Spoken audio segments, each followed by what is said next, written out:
ممكن اعرف ايه الحلاوة دي؟ جايبه لكم النهارده اول كاب صيفي في مصر، مش هتلاقوه عند حد تاني.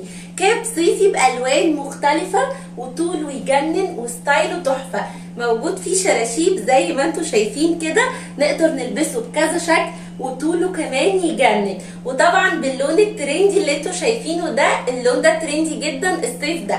والاهم من كل ده سعره ب 199 جنيه بس. هتقدري تطلبي احلى كاب صيفي هتلبسيه في الصيف. ومش بس كده، موجود بالوان كتير جدا. والاهم من كل ده ان انت تقدري تعايني قبل ما تستلمي الاوردر، وفي توصيل لاي محافظه جوه مصر، وهتاخدوا احلى كاب صيفي هيكون ترندي ومختلف جدا الصيف. الكاب الصيفي المريح الجميل قوي اللي هينجزك جدا وانت نازله ب 200 جنيه بس، بالوان مختلفه. وكمان تقدري تعايني قبل ما تستلمي. هوريكم دلوقتي كل الالوان الحلوه دي. وبصوا بقى الشراشيب الحلوه اللي في الكاب عامله له شكل يجنن جدا جدا.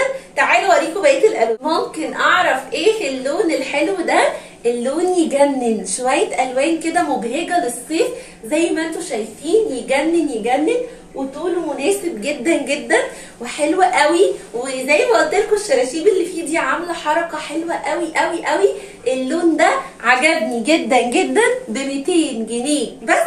كاب صيفي حلو قوي قوي بالوان مختلفه. اللون ده حلو جدا جدا، الابيض تحفه مع الاسود. الشراشيب السوداء حلوه قوي قوي قوي. عجبني اللون ده جدا جدا. زي ما انتم شايفين مريح وفضفاض وحلو قوي قوي قوي وشكله مختلف. وبجد اول مره اشوف كاب صيفي بالطعامه دي. الاسود وحلاوته زي ما انتم شايفين، الاسود يجنن يجنن. بحب قوي اللون الاسود في اي حاجه، بيكون دايما مختلف ومميز. النقشه دي حلوه قوي قوي. الكور الصغنونه دي بتبقى جميله. وما تنسيش ان انت تقدري تعايني قبل ما تستلمي الاوردر. حلو قوي قوي وفي توصيل لاي حته. التايجر وحلاوته، دايما التايجر بيكون لون مميز جدا جدا.